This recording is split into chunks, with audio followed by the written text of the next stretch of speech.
Assalamualaikum warahmatullahi wabarakatuh. Perkenalkan, nama saya Supriyati. Nomor induk mahasiswa saya itu 171350021. Baik, saya dari jurusan Sejarah Peradaban Islam semester 6 Universitas Islam Negeri Sultan Maulana Hasanuddin Banten. Di sini saya akan pada video kali ini saya akan menjawab pertanyaan-pertanyaan yang telah diberikan oleh Bapak Muhammad Sofin Sugito di mata kuliah Kritik Sejarah. Dari soal yang telah disediakan oleh Pak Sofin Sugito di mata kuliah Kritik Sejarah, saya di sini memilih salah satu soalnya. Itu yang pertama adalah biografi dan kritik sejarahnya dari sejarawan kita Lewis Gottschalk dan Kunto Wijoyo, di mana Lewis Gottschalk ini merupakan seorang sejarawan dari Amerika Serikat, di mana Lewis ini lahir pada tanggal 21 Februari tahun 1899 di Brooklyn, dan beliau meninggal pada tanggal 23 Juni 1975 di Chicago. Nah, di mana Louis ini merupakan anak keenam dari 8 bersaudara, di mana bapak sama emaknya ini namanya Morris dan Anna Crystal Gottschalk. Jadi nama Gottschalk ini diambil dari nama orang tuanya. Nah, di mana orang tuanya ini merupakan seorang warga atau masyarakat imigran yang berasal dari Polandia ke Brooklyn. Jadi awalnya itu mereka itu orang Polandia ya teman-teman. Kemudian mereka pindah ke Brooklyn. Jadi Lewis ini merupakan penduduk baru di Brooklyn. Untuk riwayat pendidikannya itu ya sih nggak nemuin dari SD sampai SMA gitu ya, tapi ya sih nemuin dari, jadi Lewis ini lulus dari Universitas Cornell pada tahun 1919 dengan gelar AB. Kemudian pada tahun 1921 ini ia juga memiliki gelar PhD di bawah bimbingan Karl L. Becker. Jadi payah selama hidupnya ini ia pernah mengajar di Universitas Illinois dan bergabung ke fakultas di Universitas Louisville pada tahun 1923. Setelah itu ia juga pernah bergabung di Universitas Chicago pada tahun 1927 yang kemudian dipromosikan menjadi profesor pada tahun 1935. Nah, dan menjadi ketua departemen sejarah di Universitas Chicago dari tahun 1937 sampai 1940. Dari hasil skema kehidupan dia yang begitu memberatkan, akhirnya ia memperoleh gelar doktor kehormatan dari Universitas Toulouse Gottschalk by his former student Duke University Press. Nah, jadi karya-karyanya ini dia itu menciptakan karya Sulet of Napoleon Bonaparte yang selanjutnya The Era of the French Revolution. Nah, untuk pemikiran kritik sejarahnya itu, jadi dia ini berpikiran bahwa dalam kritik sumber ini untuk setiap dokumen, proses menentukan kredibilitas harus dilakukan secara terpisah tanpa memperhatikan kredibilitas umum dari penulisnya. Jadi menurut Lewis ini kredibilitas atau biasanya itu kritik eksternal ya. Nah, kritik eksternal ini atau kredibilitas sumber ini dia tuh nggak ngelihat dari si penulisnya siapa gitu. Jadi antara isi dengan siapa penulisnya itu kredibilitasnya itu dibedakan, nggak digabungin gitu. Jadi terpisah ya, sumber mah dari tulisan ya tulisan, dari orang ya orang. Jadi bedain, kita nggak boleh menyamakan, kita nggak boleh ngelihat siapa dulu penulisnya gitu. Jadi kita harus tahu dulu sumbernya ini bener apa enggak gitu.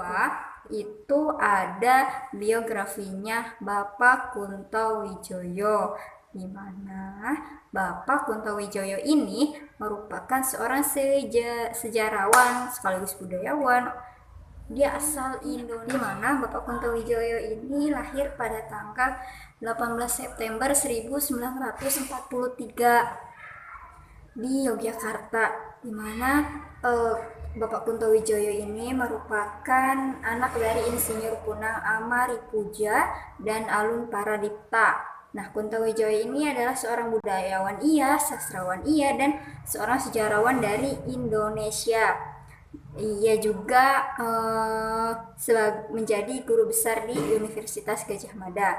Nah, minat belajar Kunto Wijoyo ini mulai terlihat saat ia masih kecil gitu, yang terdorong saat gurunya itu menjelaskan peristiwa sejarah yang dramatik, sehingga sejak saat itu yaitu tertarik sama sejarah gitu. Pas ngedengar gurunya bercerita sejarah secara dramatik yang mungkin menggugah hati ia untuk melakukan pendalaman terhadap sejarah. Untuk riwayat pendidikannya ini, ia mengenyam pendidikan SD, SMP itu di Klaten sampai 1959, kemudian SMA-nya di Surakarta dan S1-nya itu di Yogyakarta di Fakultas Sastra UGM. Nah, untuk S2-nya ini di University of Connecticut 1974 dan S3-nya di Ilmu Sejarah di Columbia 1980. Nah, selain seorang budayawan, Kunto Wijoyo juga ternyata beliau juga termasuk menjadi seorang kiai serta seorang aktivis di organisasi Muhammadiyah semasa hidupnya. Jadi semasa hidupnya ini karirnya terus berkembang, di mana yang pertama dia itu pernah menjadi asisten dosen Fakultas Sastra UGM pada tahun 1965 sampai 1970.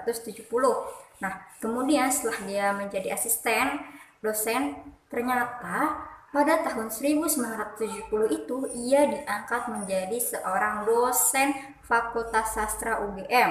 Nah, setelah itu nggak berhenti dong ya, karena ia masih seorang aktivis yang sangat aktif.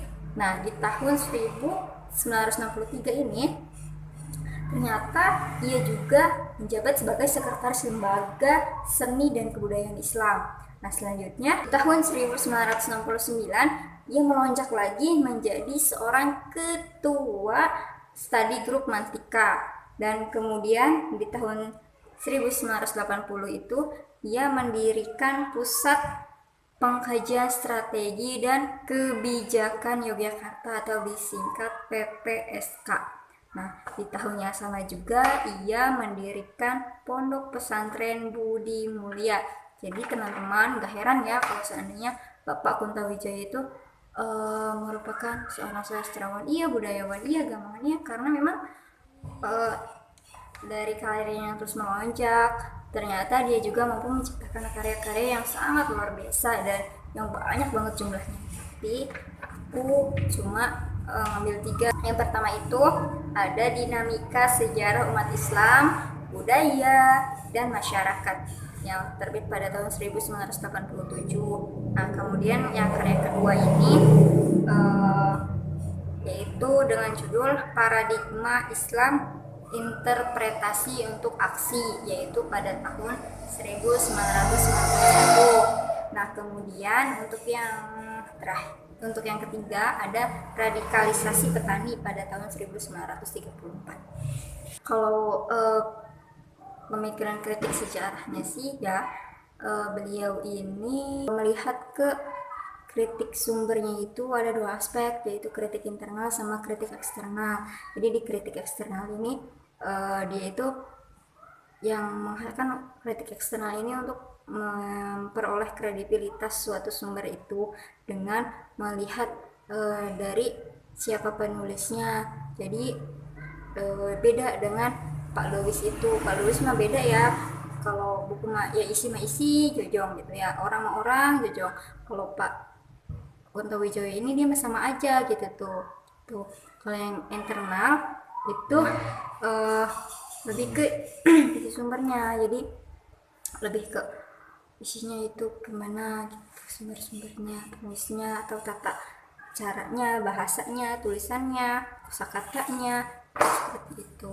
Apa sesuai apa enggak gitu.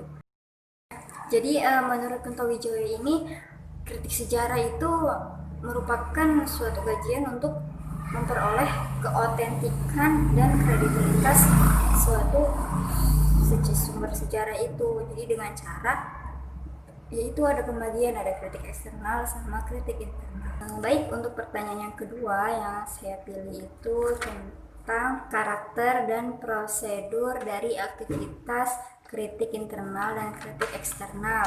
Nah, kritik internal ini karakternya lebih merujuk pada keotentikan, keaslian dari sumber sejarah gitu. Jadi kritik sumbernya itu yang pertama, kalau internal ini lebih merujuk pada isinya seperti apa gitu, dari dilihat dari bahasanya, terus kosakatanya, hurufnya, dan sampai bahan-bahannya pun diteliti gitu tuh, apakah memang benar ini merupakan sumber yang bisa.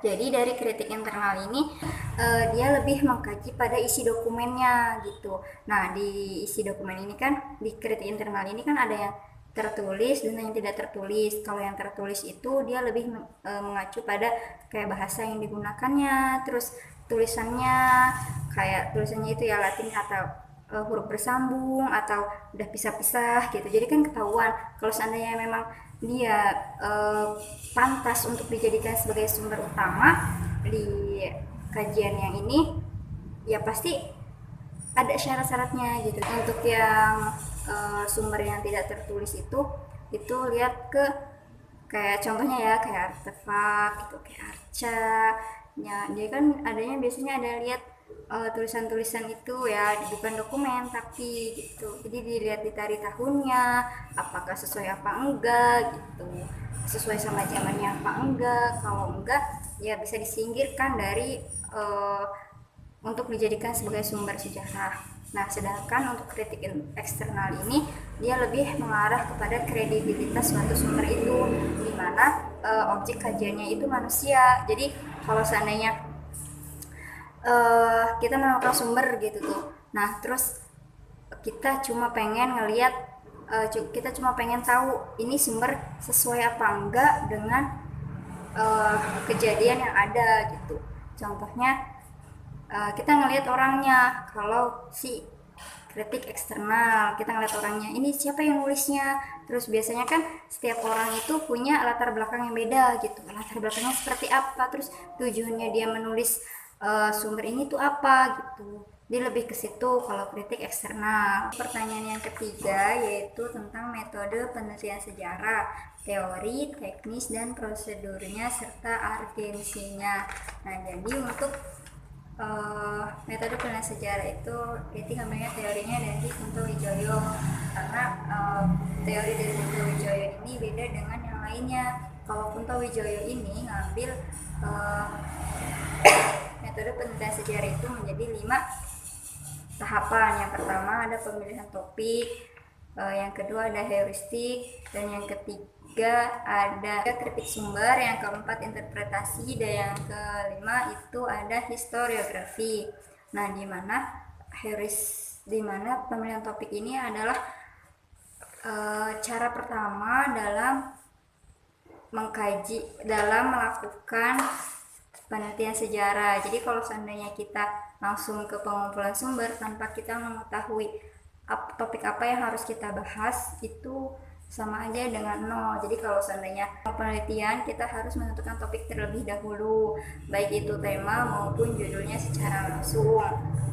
Nah setelah itu kenapa tujuannya itu agar kita tidak ngawur kalau mau nyari sumber-sumber yang ada gitu, biar fokus, biar tertuju pada penelitian yang sebenarnya itu mau apa gitu, biar nggak kemana-mana. Nah yang kedua itu ada heuristik, di mana heuristik ini merupakan metode yang sangat penting juga, karena dari heuristik kita mampu memperoleh sumber-sumber yang akan kita kaji dan kita jadikan sebagai referensi dalam penelitian kita. Nah di heuristik ini ada pengumpulan sumber itu bisa dilakukan dengan cara terjun ke lapangan langsung atau observasi. Kemudian ada juga kajian pustaka dengan mencari buku-buku, atau bisa juga kita langsung datang ke situs budaya tapi sesuai dengan apa yang kita teliti gitu. Nah di heuristik ini kita mengumpulkan sumber itu sebanyak-banyaknya. Jadi kalau seandainya kita dapat nemu buku yang sesuai dengan kajian yang akan kita kaji, itu bawa aja gitu, jangan ditunda-tunda dulu. Nah setelah kita memperoleh buku atau sumber sebanyak-banyaknya, baru kita melakukan kritik sumber. Nah di mana kritik sumber ini dibagi lagi menjadi dua, ada kritik eksternal dan kritik internal. Nah di mana kritik internal ini nanti kajiannya lebih tujuannya itu untuk memperoleh suatu kredibilitas. Dari kritik eksternal ini lebih merujuk pada memperoleh kredibilitas suatu sumber itu. Nah di mana maksudnya itu adalah kajian utamanya adalah manusianya atau orang yang menulis sumber itu. Jadi kita korek dengan sedetail-detailnya siapa yang menulisnya, terus apa tujuan dia menulis itu, dan atas latar belakang apa ia menulis buku itu, dan kemudian juga dari sampulnya, dari tahun diterbitkannya gitu, apakah ada ketersesuaian atau relevan dari kajian yang akan kita kaji. Nah setelah itu di kritik internal ini dia lebih mengacu pada keautentikan atau keaslian isi dokumen atau isi sumber itu. Jadi mengacu sebenarnya isi sumber ini tuh apa gitu, apakah sesuai apa enggak. Kalau seandainya enggak, ya jangan diambil gitu. Nah ternyata di kritik internal ini lebih luas lagi, dibagi lagi menjadi dua. Ada kritik yang dokumen yang tertulis dan yang tidak tertulis. Nah contohnya kayak kalau yang tidak tertulis itu mah yang lisan gitu ya kan, yang cerita-cerita rakyat gitu, yang ada di artefak, ada di arca gitu. Terus misalnya benda-benda peninggalan gitu tuh, apakah sesuai apa enggak gitu. Nah kalau yang tertulis itu mah kayak isi dokumen, kayak apa sih, dokumen langsung, kayak tanda arsip gitu. Kalau seandainya yang internal, jadi lebih ke ngisi apa bener nggak sih kalau ini tuh tulisan di zaman itu, bener nggak sih kalau ini bahasa yang dipakai di zaman itu, dan bener nggak sih ini tuh biasanya kan ada cap-capnya gitu tuh, ada tanda tangan atau pokoknya tanda-tanda surat resmi atau surat pribadi gitu, dan atau sumber buku yang lain dengan melihat kapan tahun terbitnya, terus kertas apa yang digunakannya, terus juga tulisannya itu apakah memang dia Latin, huruf Latin atau huruf bersambung dan yang lainnya. Nah penting nggak sih mempelajari metode penelitian ini? Tentu sangat penting, apalagi untuk para sejarawan pemula bagi kita, karena pada dasarnya kalau seandainya, jadi pentingnya yang pertama ya biar enggak nyeleweng kemana-mana, biar kita tuh terfokus mengkaji tentang penelitian ini gitu, sejarah ini contoh, biar kita nggak nyasar gitu tuh. Nah dan tujuan yang kedua itu penting nggak sihnya, karena kalau seandainya kita uh, cuma nebak-nebak aja gitu kan, nggak ada bukti-bukti atau nggak ada penguat dari teori-teori itu, jadi hasil penelitian itu dengan hasil penelitian yang pernah kita kaji itu dengan mudahnya bisa dibatalkan atau tidak disetujui atau disanggah dengan yang lainnya kalau seandainya kita tidak benar-benar melakukan metode itu. Nah, yang interpretasi itu ini juga penting juga. Yang ketiga, yang keempat itu ada interpretasi atau penafsiran. Jadi dari fakta-fakta yang kita dapat dari kritik sumber itu, nah kita tafsirkan lagi, ini ketersesuaian nggak sih antara fakta yang ini dari buku ini dengan yang ini gitu. Jadi lebih ditafsirkan lagi, benar-benar dikoreksi lagi gitu. Nah untuk yang tahap terakhir itu adalah historiografi. Nah kalau seandainya kita cuma ngawang-ngawang aja gitu kan, kita penelitian ke sana kemari, kita mencari sumber ke sana kemari, kita mengumpulkan sumber sebanyak-banyaknya, tapi kalau seandainya kita enggak melakukan penulisan ulang atau historiografi itu jadi percuma. Walaupun kita udah capek, udah foto sana sini, cekrek sana sini, tapi kalau tidak didokumentasikan atau tidak ditulis kembali itu uh, nggak ada hasilnya gitu. Jadi historiografi ini juga sangat penting gitu.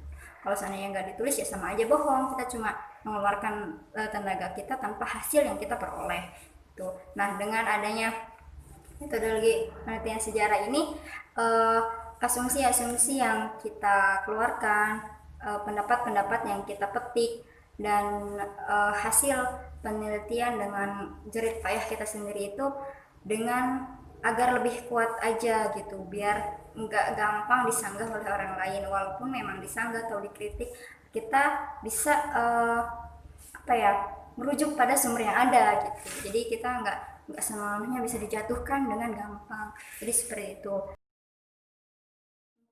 Itu yang dapat saya sampaikan, kurang lebihnya mohon maaf. Apabila ada kata-kata yang salah mohon dimaafkan, dan apabila ada gangguan-gangguan dari luar seperti suara bising dari luar mohon dimaklum.